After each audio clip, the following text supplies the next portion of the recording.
Hey everybody, I'm Spencer, and in this video I'm going to give you a preview of Shadow Network, designed by Ralph Rosario and published by Talon Strikes Studios, who helped sponsor this video. But before we get started, a quick note that the components you see in this video are not final and may change by the time the game is published. With my legal and moral disclaimers out of the way, let's go back to the year 1960. Now, I'm not a history buff. I'm a board game buff. Or am I a buff board gamer? But I don't need to be a history buff when I have board games that teach me all the history I need. Scythe taught me about the technology used during the unrest of 1920s Europa. Colt Express taught me about crime in the 1800s Wild West. And Eldritch Horror taught me about the time a handful of nobodies stopped a very real monster known as Cthulhu from devouring the world. Now I've learned all I need to know about the Cold War thanks to Shadow Network. The worker placement game is set in 1960 when secret agencies gathered intelligence on financial institutions, political figures, military installations, and top secret technological advances. In the game, players lead their own secret agencies and try to gather fragments of intel to build the best shadow network in the world. They'll use this intel against high-profile targets to earn influence, which is points. Whoever has the most points, influence, at the end of 4 rounds wins. Now's the time when I help you make an informed decision by summarizing the gameplay down to just a few minutes. Now, I'm not going to cover everything, but just enough for you to know how the game works. When you play Shadow Network, well, it might look something like this. Now, I've set up the board for a 4-player game. I only have 1 player board out here just because it takes up space, and I have a limited amount of space to show you.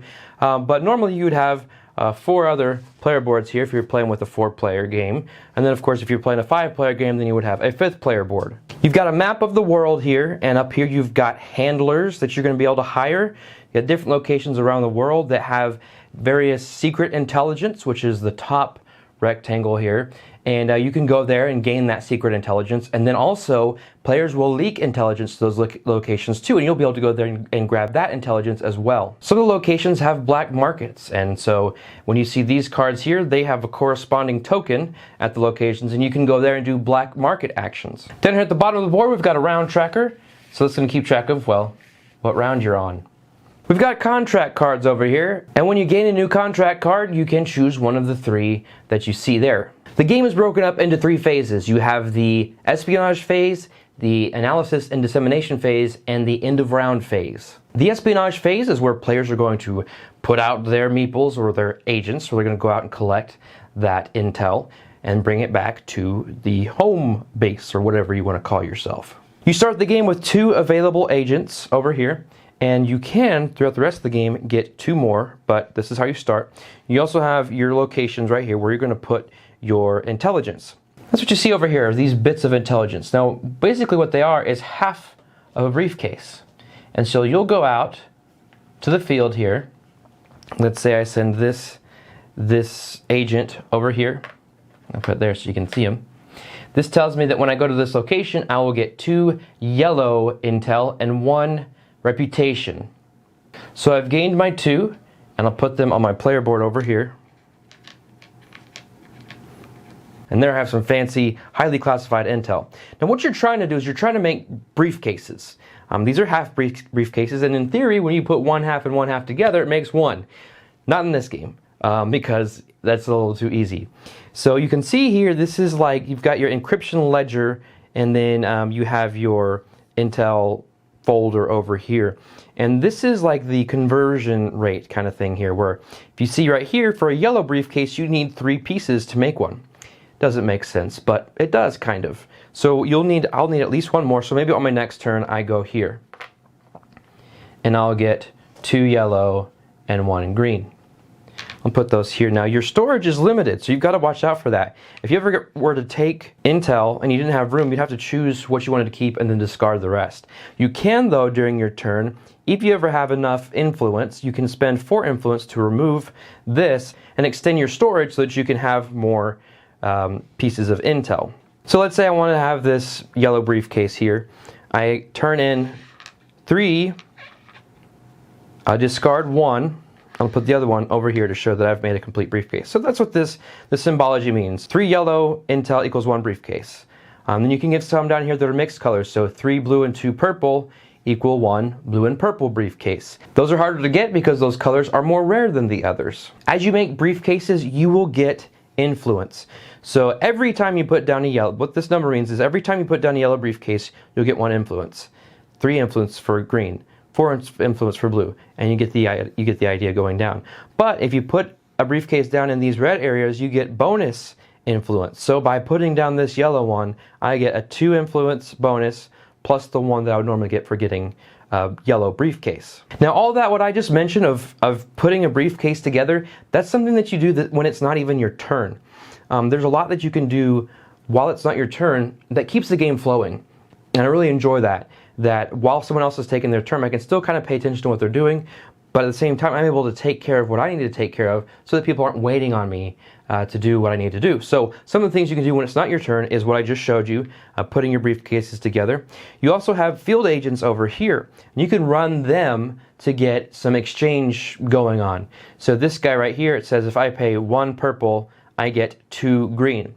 In this prototype, these reddish color are actually purple, but the way it would work is if I had this, I could spend it, and then I get 2 green resources, 2 green pieces of briefcases, intel. There's a right word for it somewhere. But I only have 3 uses for it. So once I've used it 3 times, this field agent is done, and he has to go away. You can get more handlers though, and that's what this area on the board is. You can have a maximum of 3 handlers at any given time. So let me go back to when it's your turn. You go to location, you take the secret intel, which is what's there, and then you leak. So down here I've got, it tells me that I need to leak a green briefcase to an A city. So the cities will have a number on, or a letter and a number. So this is A, A3, A1, A2. So this tells me that I need to take 1 green from the supply and put it on one of those cities. So let's say I put it here. And then the other side, it says I put 1 blue on a C city. So my C cities are down here. Got C1, C2. So I'm going to put it on this location. So now, whenever another player goes to one of those locations, or even if I had another agent and I went to this location, instead of just getting the 1, I'd also collect the leaked information that's there too. So every time as you're playing the game, what is at each location is going to change. The benefits are going to change throughout the game from round to round, from turn to turn. So you got to keep up with that and be paying attention to which locations have the intel that you need. On each row of the ledger, there are little dotted lines that you'll see on certain rows. They're not on the same for every row. Each time you cross one of those, it's called a milestone. And there are 3 things you can do whenever you cross a milestone. You can either get just 3 influence, you can discard a contract card, or you can complete a contract card. Now you start the game with 2 contract cards just to begin with. These are like goal cards essentially. This is what you want to be able to get lots of points. There's no maximum number that you can have, but you don't want to have too many because you can lose points for them. These briefcases right here are what I need to get to complete this contract. Now this tells me if I turn it in during the game, which is something that I would do for a milestone action, I'd get 14 points. If I have completed it by the end of the game, so I turn it in at the end of the game, I'd get 10 points.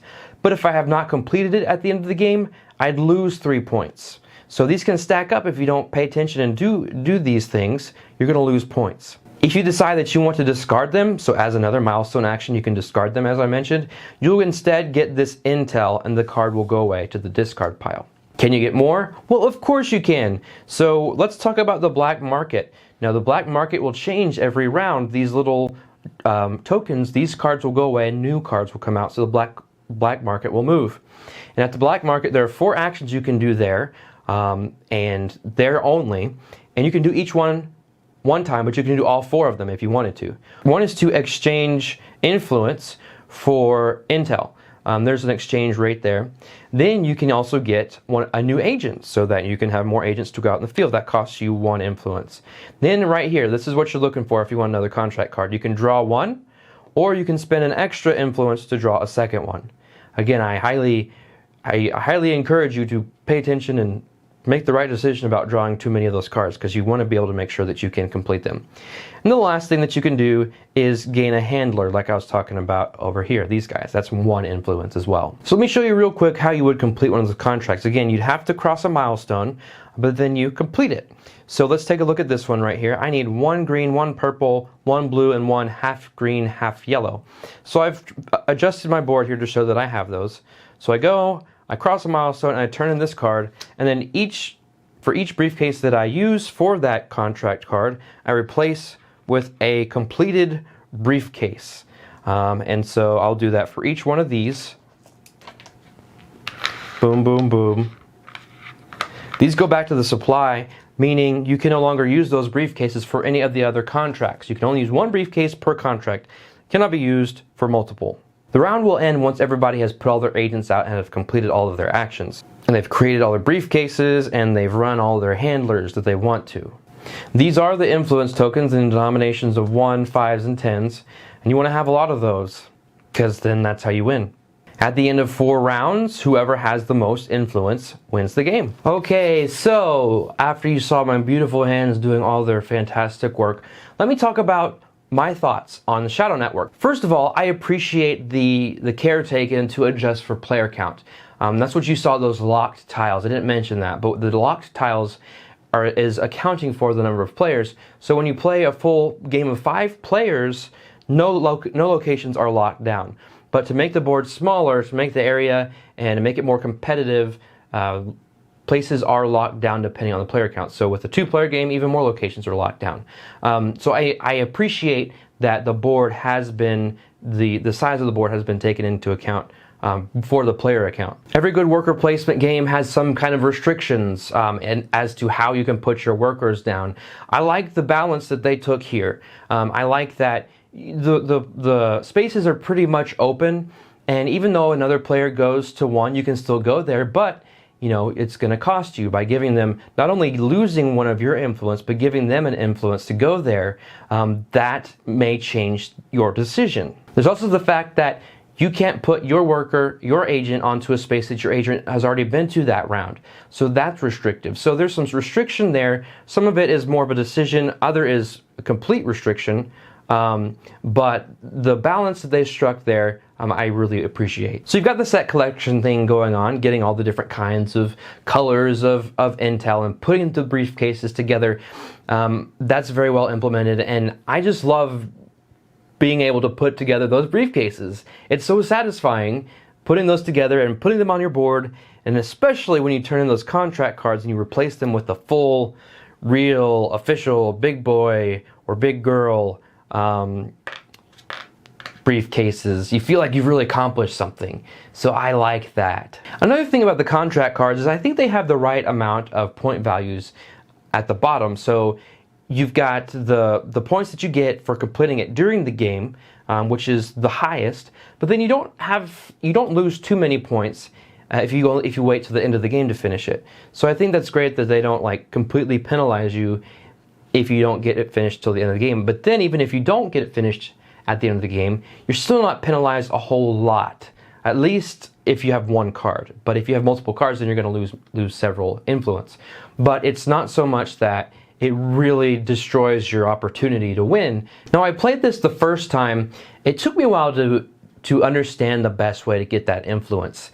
It was kind of sparse at the beginning when I first started playing. I didn't know how I was going to get the influence that I needed to pay for the field agents, because you have to pay your agents at the end of each round. I didn't mention that in my overview, but there's a certain number you have to pay for number of agents that you have hired.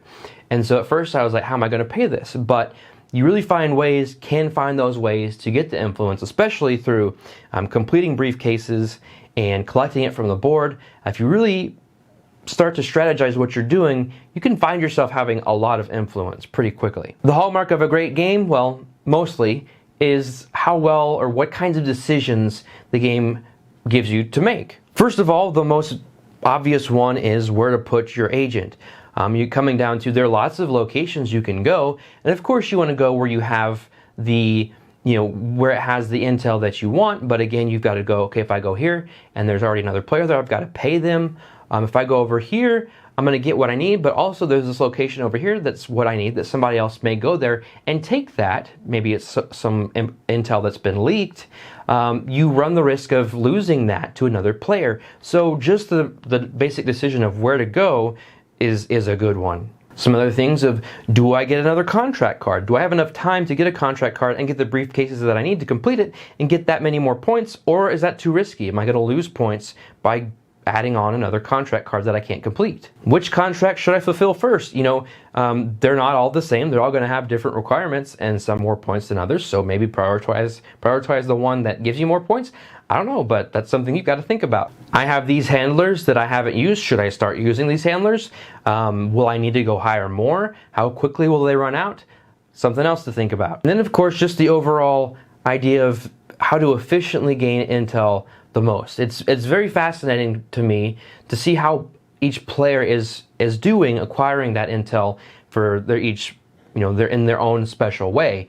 Of course, when I play, I get the most, but it is not really. I did one time though, but it is fascinating to see the different approaches to gathering intel, and there's some ways you can be really efficient at it, and discovering that is really neat. Now I want to talk about the theme. This is themed in the Cold War. Now, first of all, I'd say it's great because there aren't that many games themed with that theme. So I like that. I think it's filling a hole there that needs to be filled.